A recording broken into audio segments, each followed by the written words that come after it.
Hey guys, and welcome back to Let's Play Majora's Mask. We're still huddled in our little shell here, I guess. Alright, so the first thing we're going to do, actually, is go back over to the Bomber's hideout. We're going to repeat that sequence in order to get the land title deed once again. Remember, I did say we're going to be doing it quite a lot, and this is another time. So, of course, the code is still the same as it was before, and once again, I don't remember it, but this time I have an excuse because it's been a week since I've done this. So, let's see here. 53124, that's it. Yeah, we've also got, as you can see, we've added a few more people. This lady, that time that we did it, looks like it's pretty much the only time we can. So, we get the Blast Mask from that. Let's see, here's the Postman. We've already looked at his, I think. Here's the Rosa Sisters, pretty much first and second day at night. There's the guy in the hand, any day at night. There's Camaro. And that guy, he's got a pretty wide range of time. But there you go, those are the people we've met so far, just in case you forgot. And, okay, this is kind of embarrassing, but I forgot the code again. 53124, okay, there we go. Let's go ahead and talk to this kid, and say 53124. And now we're going to head back into the observatory again. And it's also not a bad idea if you don't have a whole lot of money in the bank to go ahead and get that 100 rupee chest again. I probably will, but what I'm pretty much going to do is just meet you guys once we get there, since you've seen this all before. So I will see you in a minute. Alright, so we've just made the moon tier fall, and Skull Kid's finished shaking his butt at us, but this time when we're in the telescope, we're actually going to do something, believe it or not. Look over here to the left, and you can see this guy's going to pop out and start flying around. We need to follow him with the telescope. So this one can actually be a little bit tricky. It's not bad while he's far away, but as you can see, he's starting to get closer. And when he gets pretty much right next to the telescope, which he will do, he actually moves a lot faster than you. So at this point, I like to go ahead and start going. It's okay to let him get out a little bit. And as you can see, he's still there, and you can still see him. So it's very easy to lose him. If he gets too far in front of you, then he will pretty much just disappear. So, you know, obviously you don't want to let that happen. He's also going to do it once again, so let's just make sure to somewhat stick with him here. Oh, there he is.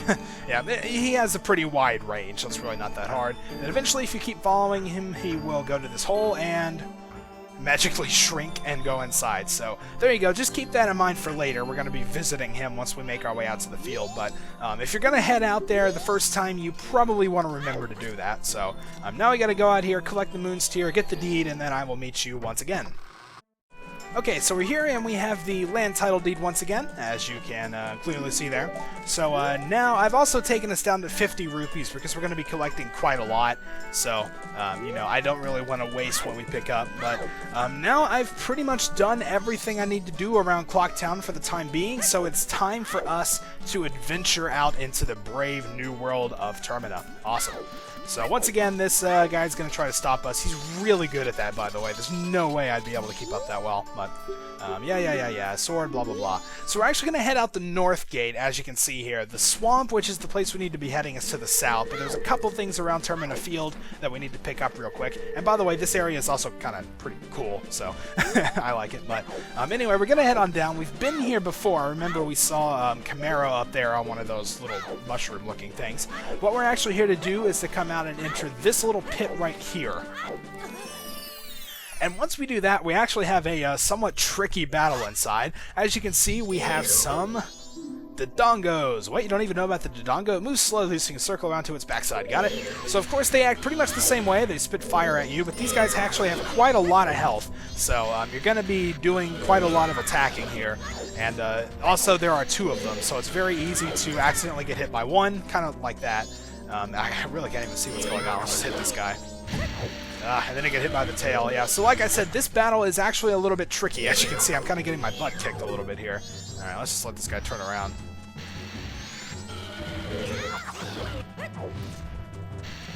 Alright, so...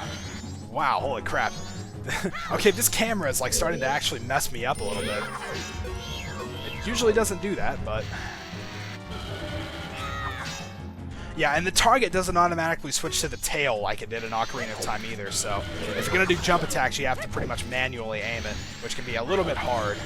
Alright, let's get this guy again. It might be a better idea to just do regular sword swings, because you're pretty much guaranteed to hit that way. Oh man, I'm about to die. Alright, let's hit this guy one more time. There we go, that got him. So let's make sure to get away from him because he's going to explode. That would suck to die from that. So he also drops 50 rupees whenever he dies, so that's always good.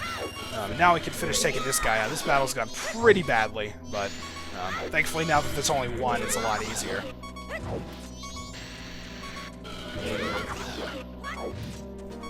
Yeah, as you can tell, Dodongos are a lot tougher than they were in Ocarina of Time. If you want, you can do that with bombs, too. They seem to work pretty well, but I don't really have any bombs at the moment, so we kind of had to do it the hard way. But it's alright that we're just about to die, because once we open this chest, we'll find that it has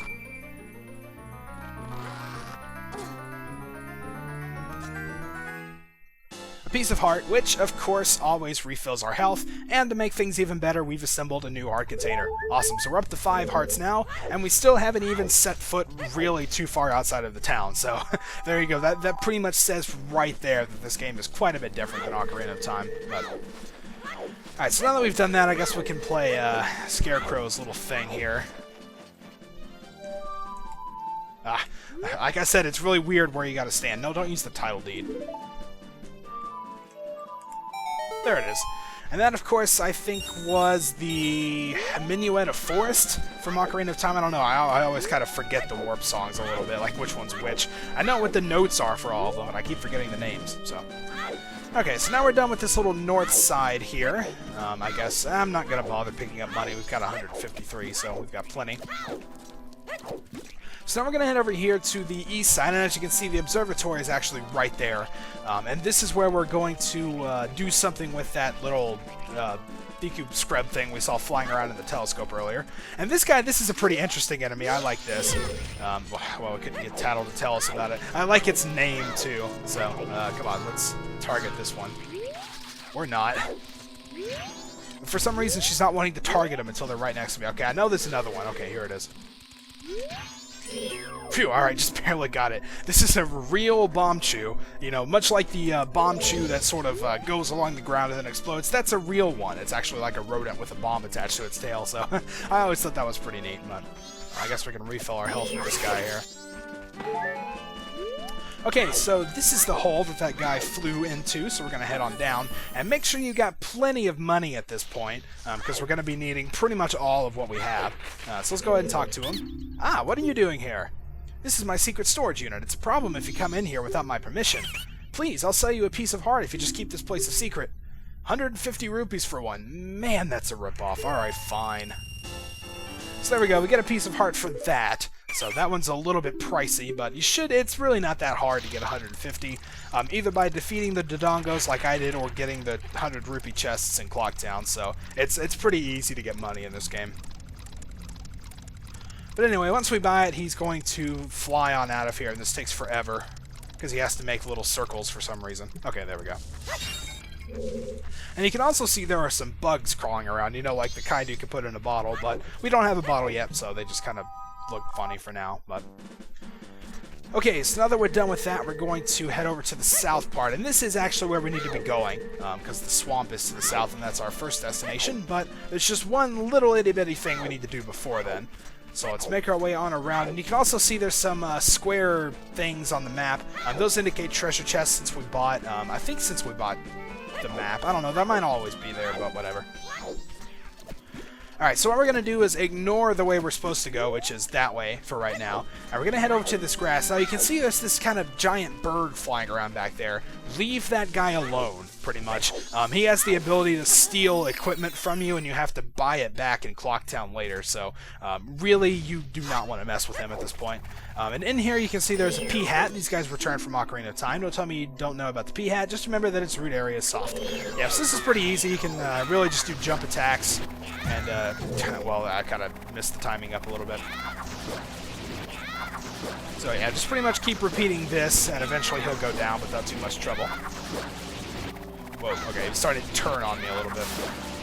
There we go. So we kill him, and a chest appears, much like it did with the Dodongos. So let's check this one out.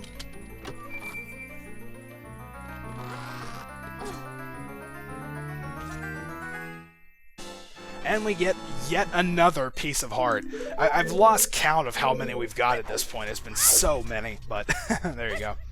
Alright, so let's head on out, and now we're pretty much done with errands around Termina Field, so we can finally head on and towards an exit. Alright, avoid the Chew, and head over this way. Let's see, what does this sign say? This way to Romani Ranch. Oh yeah, Romani Ranch is over that way through that exit. That's not where we're going yet, though, so I'm just going to ignore it for the time being. So let's walk through over here, and we'll be treated to a cutscene.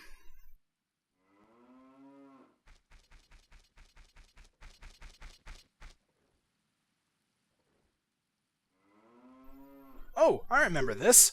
Tail and I drew this with the Skull Kid when we first met him. He told us that he had been fighting with his friends and they had left him all alone.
I'm sure it was because he was always playing tricks, so nobody wanted to play with him. But to do what he did just because of that...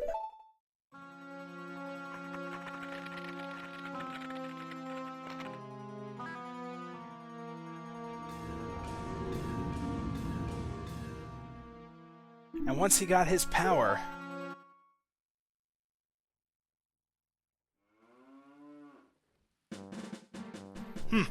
So yeah, it's kind of one of those scenes that really kind of, makes you sympathize with the villain a little bit. You see that a lot in video games, and I guess kind of in like movies and, TV and stuff too. So, yeah, the Skull Kid was pretty much just some little mischievous kid until he got his hands on Majora's Mask. So, it kind of makes you remember what the mask salesman said about Majora's Mask housing like evil powers and things like that. So it's kind of like it's more the mask doing this stuff and not really the Skull Kid, because he used to be this nice lonely little Skull Kid who lost all his friends. So yeah, well, guess it's a different way to look at it, but there you go. Either way, we still have to stop him, so that really hasn't changed too much.